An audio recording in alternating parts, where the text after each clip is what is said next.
Hello, Wonderhussy here, camping in the beautiful mountains of Wyoming. That's right, I'm up here in the beautiful Absaroka Mountains. I think that's how you pronounce that.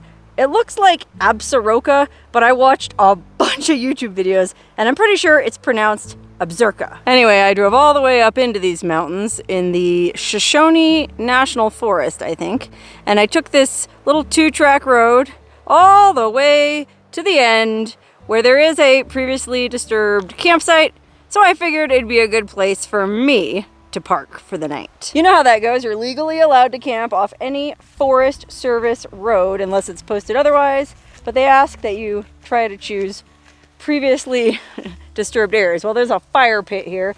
Looks like plenty of other folks have camped here. I don't see a problem. Well, I don't see a problem, but that's not to say that there's not tons of problems lurking in them there hills. That's right, this is grizzly country, okay? Not just bear country, grizzly country. And just the other day, a solo female hiker was killed by a grizzly bear not that far from here. So, yeah, I am a little nervous about camping here, but I have my bear spray. I do have a copy of the Constitution in the car, and I'm planning to lock myself up tighter than a you-know-what when I go to sleep tonight. So you might be wondering why I'm posted up in this grizzly-infested neck of the woods tonight. Well, it's because there's a ghost town nearby. That's right, there's a pretty well-known old gold mining town. I think it's about another 7 miles up the canyon. So my plan was to sleep here tonight, and then, God willing, wake up in the morning and go check out the ghost town. But I guess all that depends on whether or not I survive the night. Okay, I survived the night, and now I'm ready to go check out this ghost town. According to what I read online, it's another 7 miles up this canyon, and it's supposed to be a really rough road, but I'm pretty sure I can make it. The name of this ghost town is Kirwin, and it really is a long, bumpy road to get there. This former gold mining town is tucked way up in a desolate mountain valley, surrounded by towering peaks that eventually proved to be the town's demise.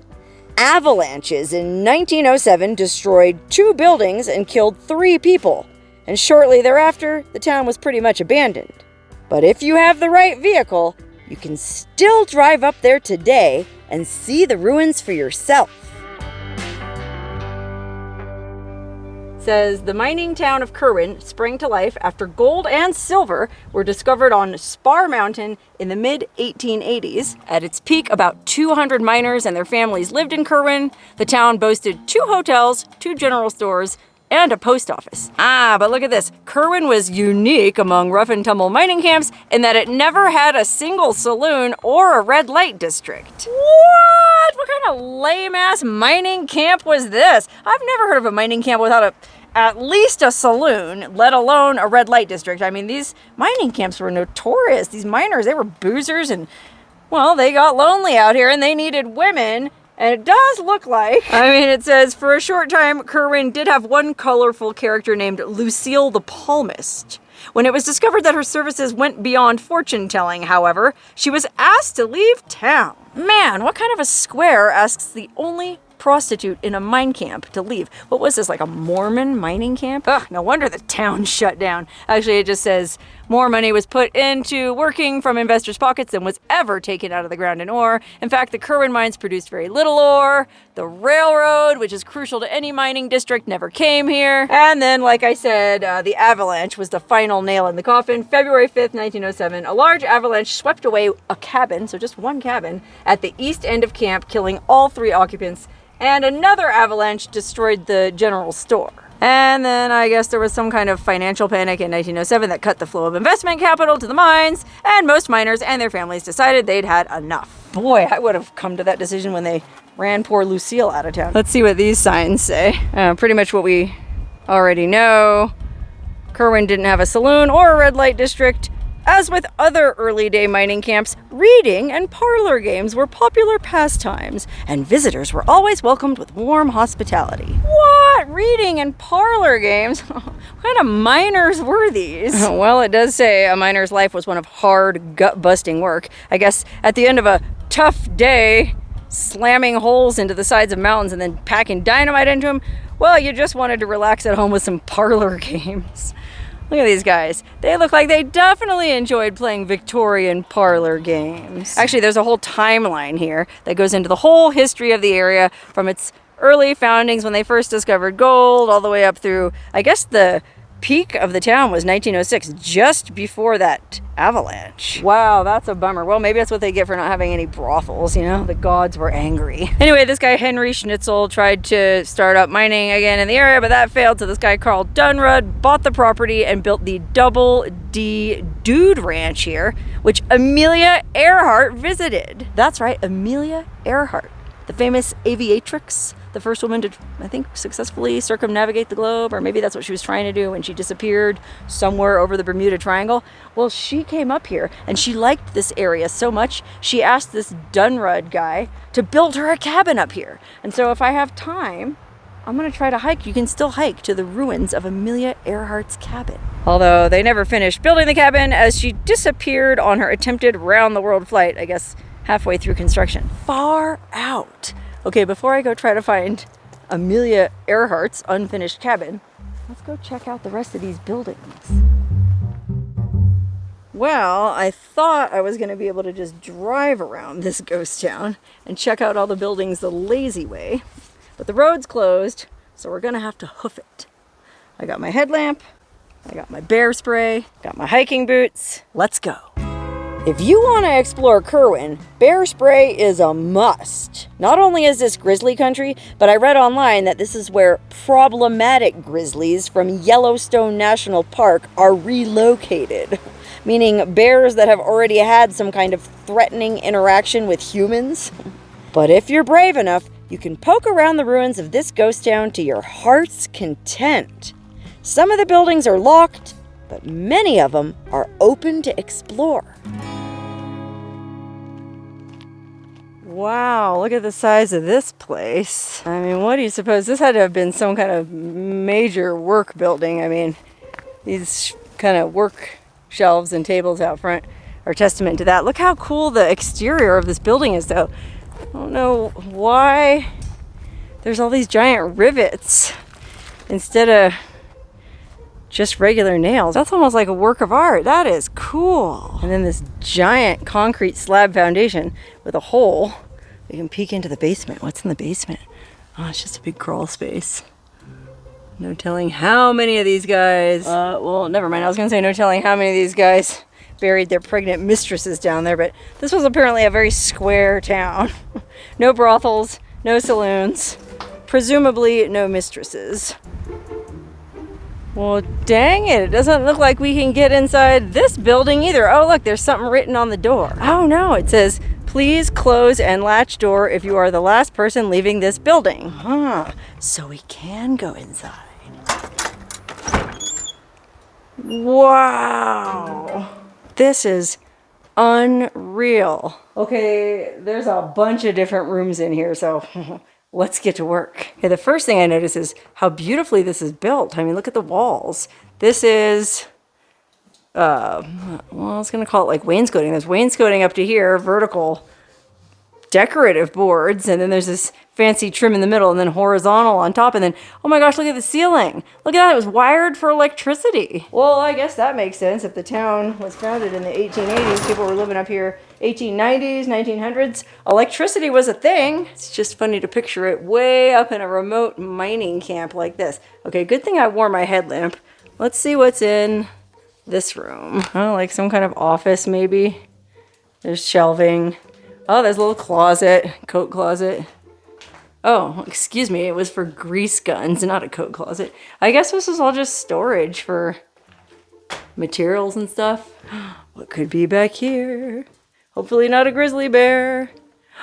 Oh my gosh, just like a big workroom. Like tables to do your sorting on, I guess. What's this? It's like an old signature air conditioner, furnace. Probably not an air conditioner. It's not really that hot up here. Maybe it's some kind of, it's gas, so some kind of furnace is my guess. Wow, just look at this room though. It's so spooky in this half light. This would be an awesome wine cellar. Now, what do you suppose that is? It's like a glassed in cubby in between the outside and the inside. And then, oh my gosh, look at this. It says telephone, and there's this little tiny glass window. Is that how they used to do the phone back in the day? I mean, there's a closet on the other side of it. I was thinking maybe it was like a phone booth. Oh my God, what a terrifying phone booth. Yikes. And then, I don't know. I mean, there is like a little, I was going to say a place to sit and talk on the phone, but then that thing on top is in the way. So I don't know. This looks like a closet. Maybe this weird glassed in thing is how they used to keep the phone. Oh dear. How was there even a phone up here? Like, they didn't have telephone lines running up to this ghost town. But I mean, that's real old-timey old handwriting, you know what I mean? Huh.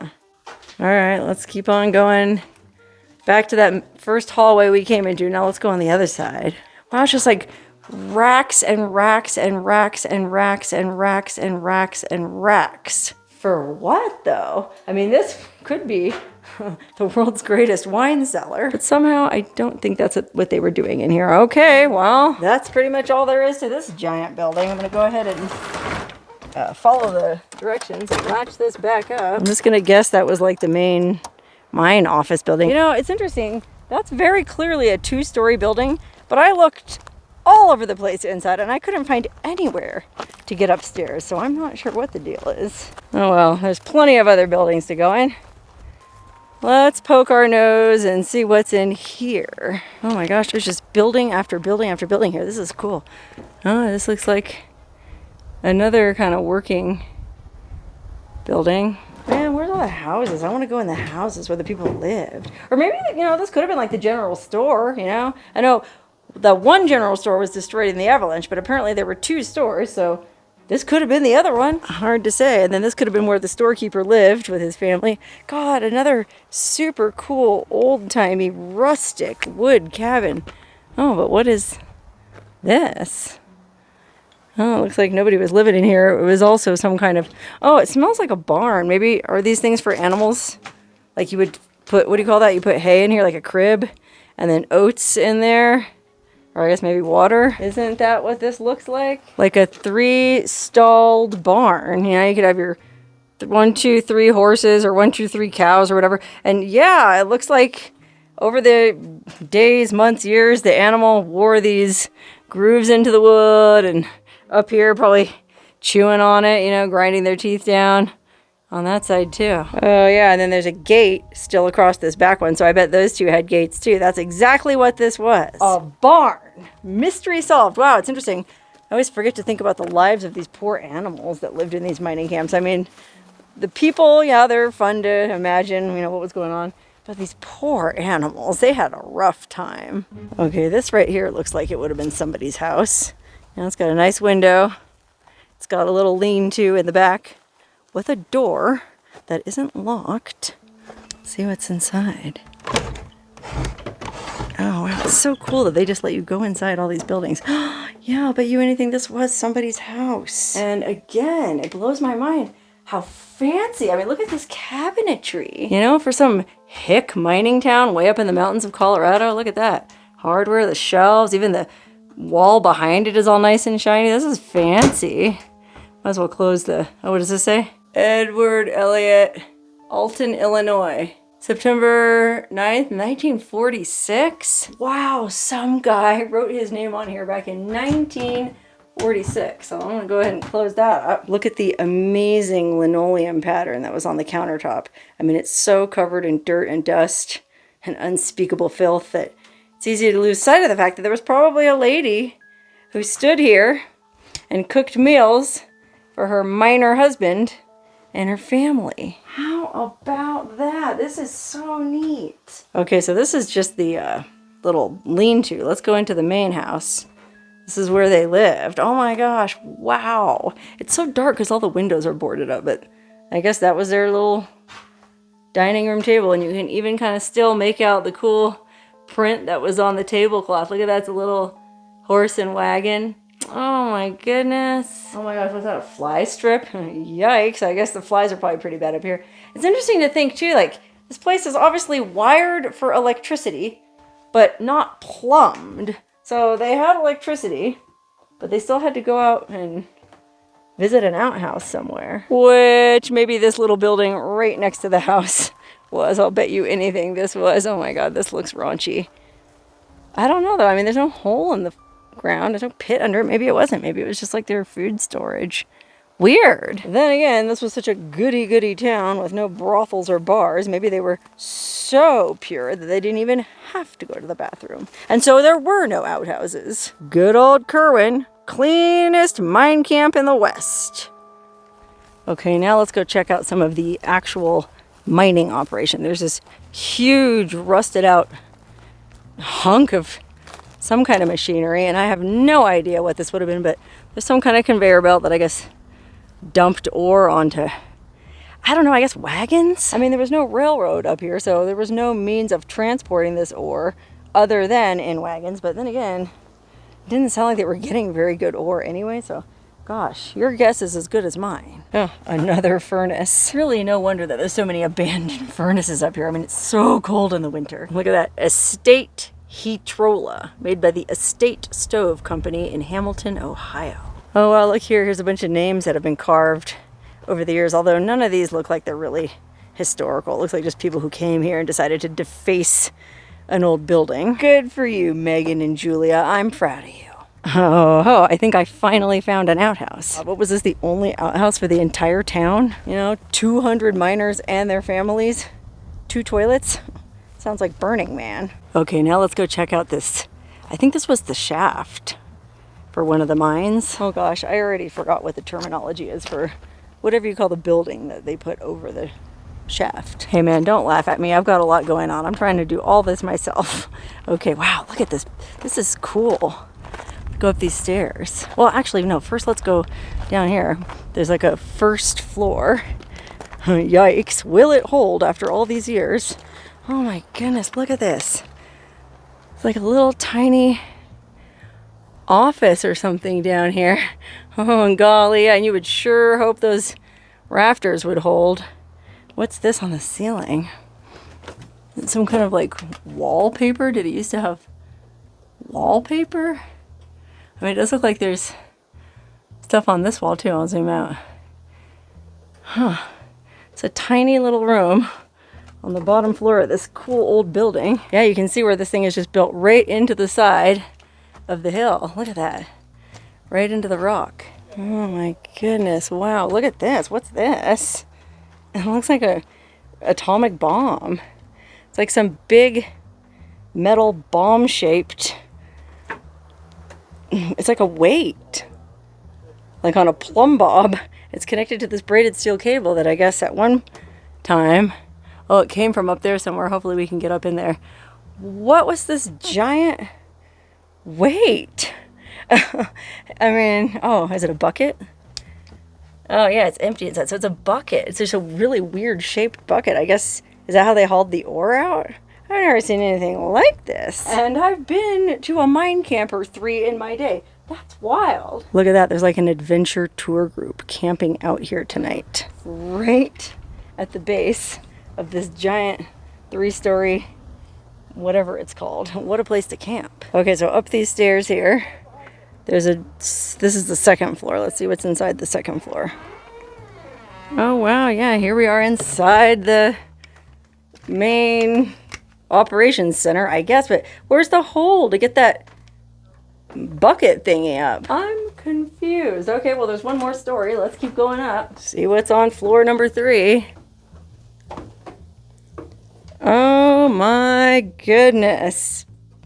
Here's all that cable to hoist up that weird bullet-shaped bucket. Wow. But where did it hoist it up from where? Oh, maybe there was a hole down there and the government filled it in, you know, for our safety. Thank you, government. Always looking out for us. But yeah, some guy would stand here. And look, you can see how burnished these handles are from him holding them. Like one went up, one went down, or one was gas, one was brake. What do I know? Pretty cool though. Oh, it looks like there's even one more. Well, not really story, but there's just like a little attic up above, and I don't know how they would have gotten up in there. But that's probably where all the cool stuff is. That's the downside with these official ghost towns. You know, there's people camping out front, there's a toilet. You know, nothing cool is left anywhere. That's why places like this really make me appreciate remote Death Valley. Because when you go up into some of those canyons and find some of those mine camps, there's still plenty of stuff left. Nobody gets up there to loot everything. Let me go back and look over here again. Oh, God, you know what? I'll bet you anything that's what happened here. That's why these look like they're newer bolts. There was probably a shaft right below this bucket, and that's what that bucket went into. And then it was hoisted out up there, and then I don't know how it got to that conveyor belt thing we saw was way over there. That must have been moved. But at one time, I guess all that must have been over here. Yeah, you can see from the outside there was some kind of chute coming out the side, I guess back in the day over here. So that must be something to do with that. There are literally dozens of structures to explore in Kirwin, and you could easily spend an entire day poking around, imagining what life must have been like for these miners and their families so many years ago. But as the hours went by, I knew I had to start thinking about moving on. Because the last thing I wanted was to be stuck in a grizzly-infested ghost town after dark. Okay, I guess that's pretty much all there is to Kirwin Ghost Town. And I'm left with more questions than answers. Chief among my questions is, whatever happened to Lucille the Palmist? I'll bet she ended up in San Francisco, you know, where women of her kind were welcome. Or maybe she went down to Nevada, you know, Virginia City.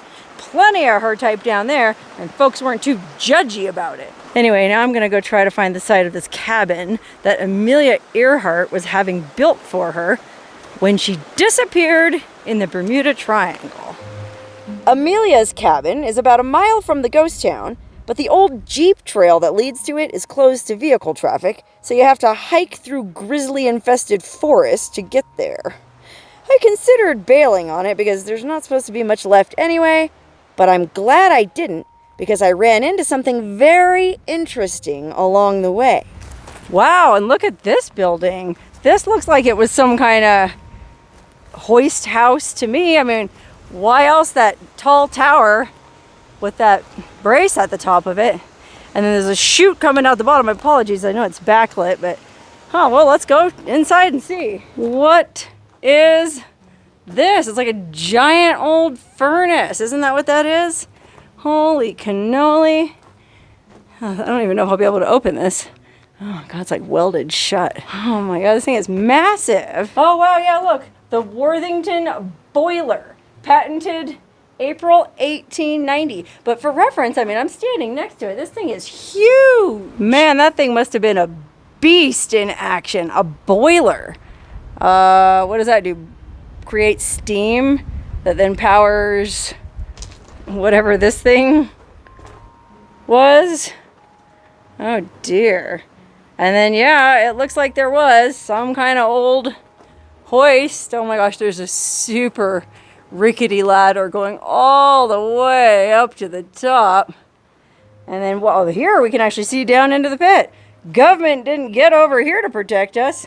How about that? Although maybe they did, because this pit is so filled in, you can't even see down. So it looks like somebody did come in here and fill that in, which, you know, in retrospect is probably a good thing, because no telling how many serial killers would drive up here and dump their bodies down it. Look at the old braided steel cable that frayed and snapped. I guess the bucket might still be down there at the bottom. Who knows? Wow. What a trip. I'm glad I went in here. I mean, bears are no bears, and even if Amelia Earhart's cabin turns out to be a bust, at least we got to see that boiler.